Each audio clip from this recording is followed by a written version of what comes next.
총 1,600회에 이르는 비행 실험이 단 한 건의 사고도 없이 모두 마무리되면서 KF-21 개발 시험이 공식적으로 종료됐다라고 발표를 했는데 3월에 양산 1호기 KF-21 출고되죠. 올해 중에 실전 배치되니까 정말 기대가 됩니다.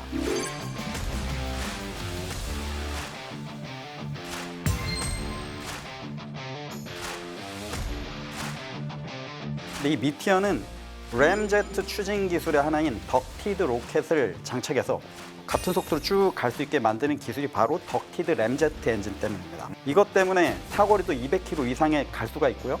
근데 최대 사거리는 이게 고고도에서 직진 기준이기 때문에 우리가 실제로 봤을 때는 50에서 한 70% 정도만 보시면 될 거예요. 200km에서 쏘지는 않겠네요. 그렇죠. 아니 그런 기준을 자기들끼리는 정해놓고 싸울 거 아니에요? 그거 얘기하면 저는 죽어야 될 것 같습니다. 큰일 날 뻔했네. 네.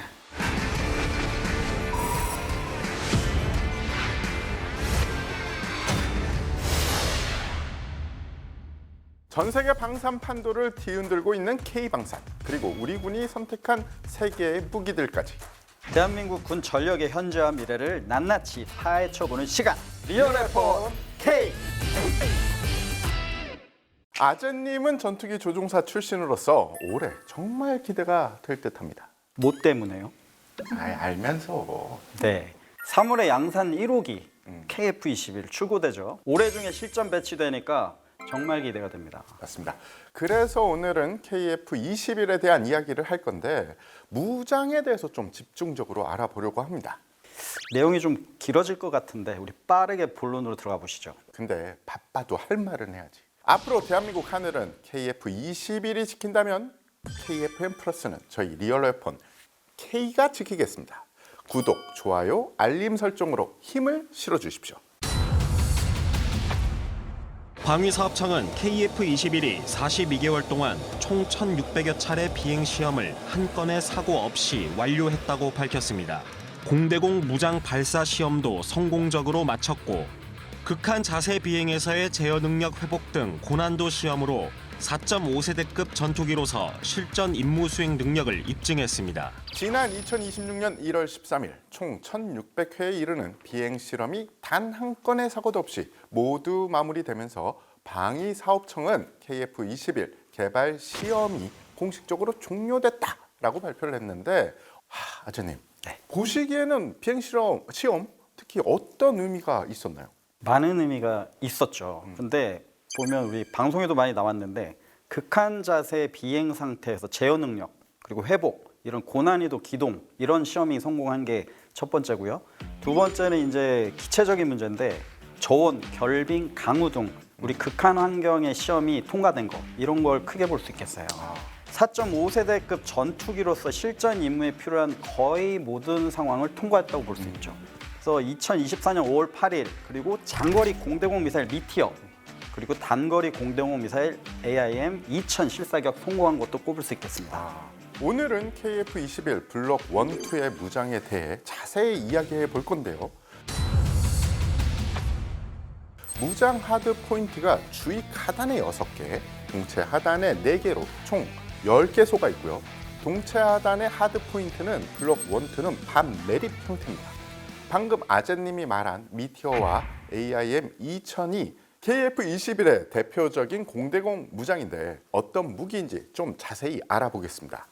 미티어 장거리 공대공 미사일은 유럽 다국적 기업인 MBDA사에서 제작한 미사일로 KF-21 동체 하단, 하드 포인트에 4발이 탑재가 가능합니다. 현존하는 공대공 미사일 중 최고 성능으로 평가받는 미사일이고요.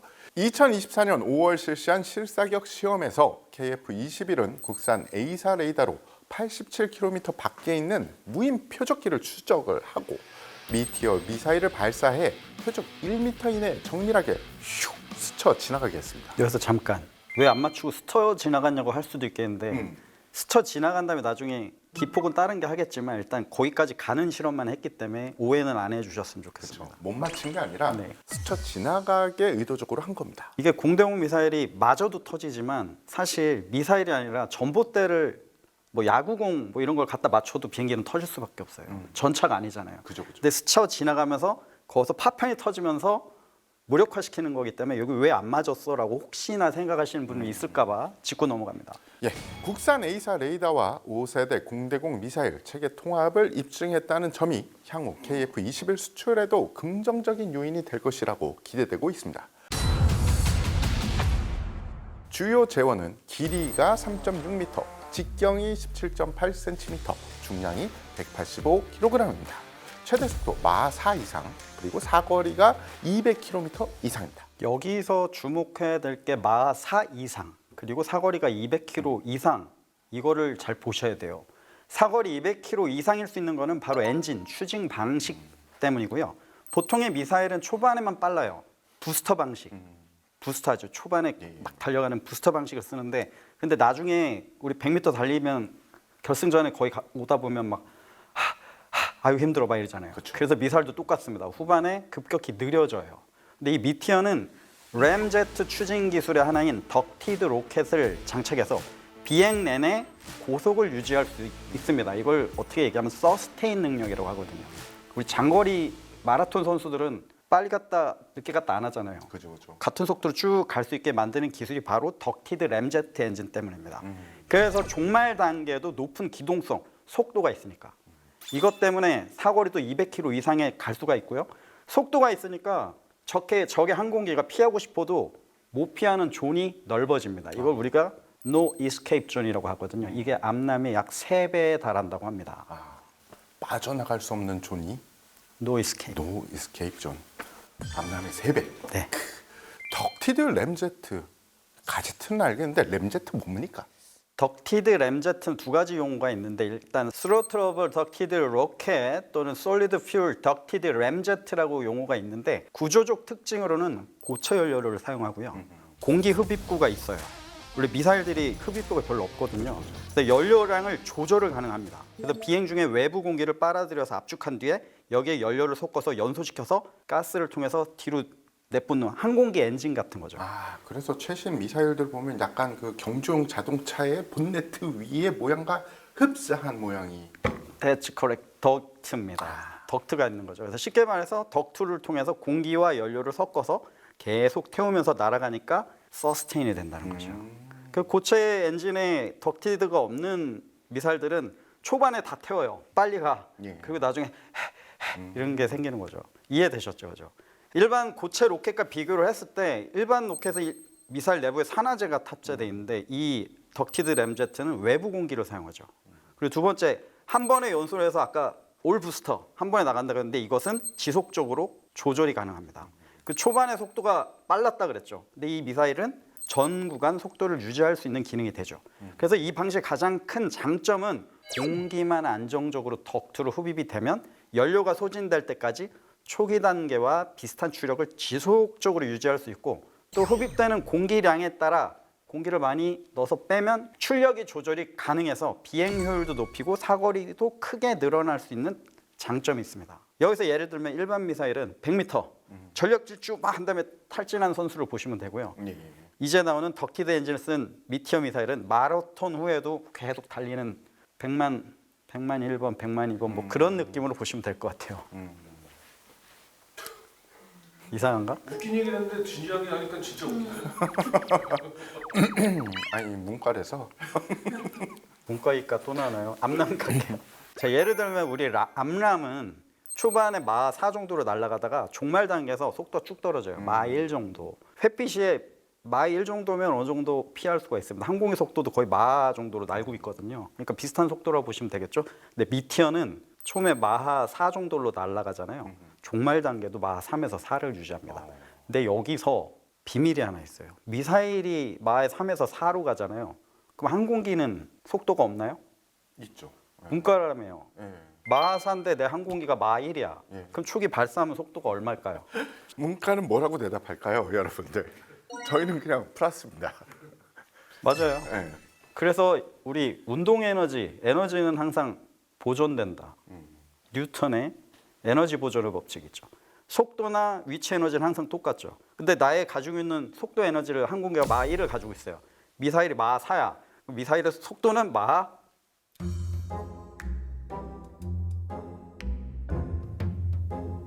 4.5에서 5 정도 되겠습니다. 더하면 되는데 왜 또 4.5는 왜 나온 거야? 문과는 언제나 마이너스와 플러스를 더합니다. 빠져나갈 구멍을 만드는 거죠. 그렇게 하면 이스케이프이 안 돼요. 노 이스케이프 존이 그래서 크다는 거 이해되셨나요? 아하. 네. 근데 궁금한 게 있습니다. 방금 미티어 미사일을 장거리 미사일로 계속 설명을 하셨는데 어디서는 또 장거리라고 하고 또 어디서는 중거리 미사일이라고 하고 잘 모르는 저 같은 입장에서는 헷갈리거든요. 사거리 200km 이상이면 장거리 미사일 아닙니까? 장거리죠. 자, 여기서 여러분이 좀 아실 게 꼭 이게 미사일이 거리 가지고 장거리, 단거리, 중거리를 막 나누진 않습니다. 몇 가지 분류하는 방식이 있어요. 근데 이게 어떤 법칙으로 났거나 이래야 된다는 법령도 없어요. 우리 항공기 세대를 나눌 때도 1, 2, 3, 4 막 나눌 때 누가 나눴어요? 네, 업체. 그죠? 맞습니다. 진짜로 업체에서 나눴습니다. 이게 7세대, 8세대 이거 태 기자님 만들면 나와요. 아, 태 기자 세 이게 8세대다. 그럼 그게 갈 겁니다. 근데 아무도 아직 안 했잖아요. 그 전에 업체를 만들어야 됩니다. 그래서 보면 일단 분류가 현실적으로 실효적 사거리, 기본 분류는 이제 거리 가지고 얘기를 하는데 단거리, 중거리, 장거리 세 개로 나눕니다. 그래서 단거리는 0에서 한 20km 정도. 대표적인 미사일이 AIM-9X. 우리 얘기는 열추적 미사일들이 되겠죠. 중거리는 약 20에서 80km 정도. 이게 이제 암남들, AIM-120 차리, 델타 또는 미카 같은 우리가 많이 보고 있었던 그런 미사일들이 되겠어요. 이제 장거리는 80km에서 한 200km 정도로 보는데요. 이게 바로 미티어, 그리고 중국이 쐈던 PL-15, 러시아제 R-37M 요 정도가 되겠어요. 근데 최대 사거리는 이게 고고도에서 직진 기준이기 때문에 우리가 실제로 봤을 때는 50에서 한 70% 정도만 보시면 될 거예요. 왜 팜플렛 나오면 우리가 뭐 살 때 팜플렛 거 다 안 믿잖아요, 그죠? 그죠. 예, 그렇게 보시면 실효적으로 한 50에서 70% 정도 될 것이다라고 보시면 될 거예요. 그러면 유효 사거리가 100에서 한 130. 그 정도로 예상을 하겠죠. 이건 이제 거리 기준이었는데 이제 교전 방식을 보면 이게 실제 군사적으로 더 중요합니다. 단거리는 도그 파이트, within visual range, 우리 그러죠. 유관거리 내에서 사용하는 미사일들. 그래서 적외선 미사일들. 그리고 이거는 헬멧 마운티드 사이트랑 연동이 되죠. 그래서 고기동성의 적의 비행기, 적의 전투기를 격추할 수 있는 그런 능력을 가져야 된다. 중거리는 이제 우리가 소위 얘기하는 BVR, Beyond Visual Range, 시야 밖 전투. 이렇게 되려면 눈이 안 보이기 때문에 레이더로 유도가 돼야 되겠죠. 그래서 발사 후에 레이더로 쏘다가 레이더 말고 이제 미사일이 어느 순간 시커를 엽니다. 이런 두 가지 유도 방식을 쓰는 미사일들. 어떻게 보면 적에게 내가 먼저 쏘고 적을 빨리 맞춰야 된다. 그런 개념으로 지금 하고 있는 게 이제 중거리 미사일이고요. 이제 장거리는 조금 얘기가 달라져요. 대규모 선단 전투, 우리 해군 선단 전투를 할 텐데 공군도 일선 전력들이 한두 대가 만나지 않고 대규모 공중전을 할 때는 수십 대가 같이 들어올 거예요. 여기서 먼저 와장창 장거리를 쏴서 맞추는 거죠. 그리고 들어오는 거를 어떻게 하느냐 이런 개념으로 가고 있는 게 장거리 미사일이에요. 그러니까 전투 시작 전에 타겟팅 너 쏴. 거기서 봅니다. 아 얘네 중에 몇 대가 떨어졌구나. 그럼 나중에 들어오는 거 사라지잖아요. 다시 교전할 수 있는. 그러니까 초반에 먼저 던져놓는 거죠. 그렇기 때문에 레이더도 필요한데 타겟팅을 같이 해야 되잖아요. 데이터 링크가 있어요. 필수는 데이터 링크. 그리고 레이더 시커도 중요하죠. 왜냐하면 장거리 써야 되니까. 미사일의 에너지. 아까 200km 나가려면 덕티드 엔진 같은 거 써야 된다 그랬죠. 그런 세 가지들이 다 모인 게 이제 장거리라고 볼 수 있어요. 쉽게 얘기하면 적이 나를 보기 전에 나 왜 맞았어? 이런 식인 거죠. 아까 그 50에서 70% 정도가 실제 사정거리라고 한다면 그러면은 미티어를 달고 실제로 전투에 임했을 때 네, 이게 200km에서 쏘지는 않겠네요. 그렇죠. 아니 그런 기준을 자기들끼리는 정해놓고 싸울 거 아니에요, 그렇죠? 그거 얘기하면 저는 죽어야 될 것 같습니다. 큰일 날 뻔했죠. 비밀인데 어느 정도 레인지에서 쏠 수 있는 그게 교범상 다 있어요. 그래서 맥시멈 사거리를 다 보시면 안 되고요. 맥시멈 사거리는 전술적으로 First Launch Opportunity라고 내가 맥시멈 언제 쏠 수 있다. 이거 미사일에 되게 중요합니다. 먼저 던져놓는 게 중요하니까요. 던져놓으면 저쪽은 방어적으로 가야 돼요. 그래서 미사일의 사거리가 장거리, 중거리에서 되게 중요합니다. 그렇지만 확실히 킬을 시키겠다. 200에서 안 쏘죠. 왜냐면 센서들이 확실하게 적을 잡고 미사일이 언제까지 잡겠다. 그 레인지들이 있어요. 그래서 옵티멈 레인지에서 사격을 합니다. 그거에 대한 거리는 비밀이죠. 그런 게 업체들이 안 얘기하겠죠. 그래서 팸플렛은 맥시멈 사거리만 주니까 여기서는 50에서 70 정도 보겠다. 교전 거리는 이렇게 보시면 비슷할 겁니다. 그럼 실제 전투를 들어가기 전에는 다 그걸 시험을 다 해놓겠죠, 당연히. 당연하죠. 그래서 매뉴얼을 만들겠죠. 그래서 교범이 있고 전투할 때는 어떻게 하고 정면에서는 레인지가 얼마나 나오고 측면에서는 어떻게 나오고 고고도에서는 더 멀어지고 왜냐하면 더 멀리 가니까요. 저고도로 떨어지고 이런 게 있어요. 그래서 그걸 조종사에 보고서 또 시연되는 걸 보고서 이제 전술의 단계로 들어가는 거죠. 이제 무기 가지고만 얘기하면 거리 가지고 다 얘기하시는데 이제 전술이 들어가면 얘기가 좀 달라집니다. 그래서 장거리이긴 한데 옵티멈 레인지라는 게 있다는 건 꼭 알고 가셨으면 좋겠습니다. 말씀을 들으니까 이제 좀 몇 가지 이해가 되는 게 2020년 이후에 100대가 넘는 대규모 편대군끼리 공중전을 붙으면 꼭 공중 통제기들이 동원이 되더라고요. 네, 이것도 뭐 장거리, 중거리, 근거리 다 이 전술적으로 운영을 해야 돼서 그렇죠. 기체 각자의 레이더 성능도 중요하지만 더 광범위하고 더 정교한 레이더로 전투 지휘를 해줄 수 있는 그런 기체가 필요할 수밖에 없고. 그렇죠. AWACS가 레이더 레인지가 길잖아요. 그래서 전투기가 볼 수 있는 것보다 더 멀리에서 보고 있기 때문에 이미 전투기들에게 임무를 분담시키죠. 저쪽에서는 왼쪽 축선의 전투기들은 니네가 맡아라. 그리고 정보를 계속 줍니다. 그러니까 언제까지 들어올 때까지 정보를 주고 정보를 받다가 이제 음성으로 주거나 또는 데이터 링크로 줘요. 그러면 이쪽 전투기 임무기들이 내 레이더 나타나기 전까지는 계속 듣고 가죠. 어디 있겠다. 레이더 딱 나타나. 그럼 내가 요격을 인수하겠습니다. 할 때까지 AWACS가 도와주는 겁니다. 이해되셨죠? 예. 그러면 장거리 미사일 그때 날리는 거죠. 또는 미리 장거리 미사일을 날려서 AWACS가 보고 있게 할 수도 있죠. 그죠. 그런 데이터 링크 기술들이 이전 인도, 파키스탄 얘기가 그 얘기가 나오는 거예요. 이게 장거리 미사일들. PL-15가 그렇게 운용됐을 것이다 라는 얘기가 나오잖아요. 그죠, 그죠. 유도 방식을 또 볼 수가 있어요. 아까 보면 단거리 이제 거의 적외선, 도구 파이터니까. 근데 중거리나 장거리는 레이더가 꼭 있어야 되고요. 장거리는 거기 아까 데이터 링크가 꼭 있어야 된다. 자, 여기에서 실전적인 의미를 주자면 이거를 또 미사일만 따로 달고 가지는 않아요. 복합적으로 운영을 해야겠죠. 어떤 거는 장거리, 어떤 거는 중거리, 너는 중거리 달고 가. 그렇게 안 하고 하나의 플랫폼에 다 달거든요. 그래서 보통 기본 무장은 단거리 미사일 2발, 그리고 중거리 미사일 2발에서 4발. 근데 이제 장거리 미사일이 나오기 시작했잖아요.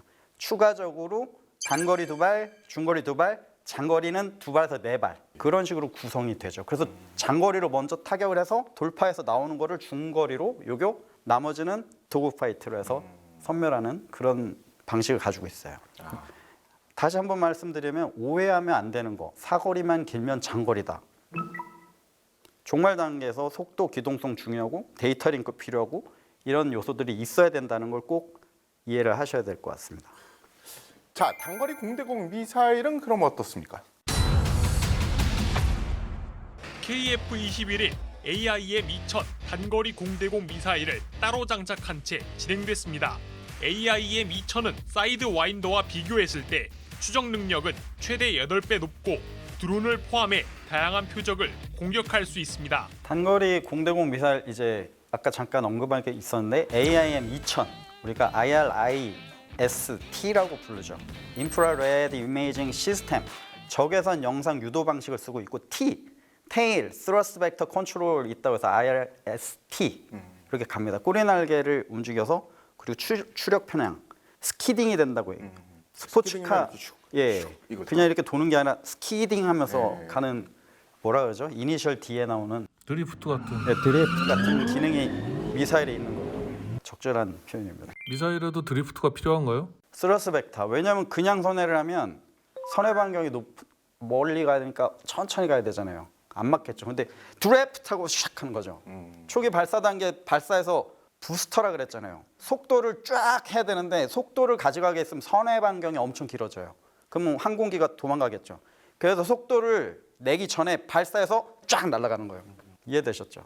그게 추력 편향 제어를 쓴 미사일들이 그래서 무섭다.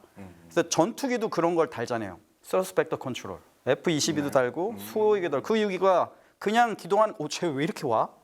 갖다 놔야 미사일 쏠 거 아니에요. 이해되셨죠? 그래서 그 기술이 무섭다는 겁니다.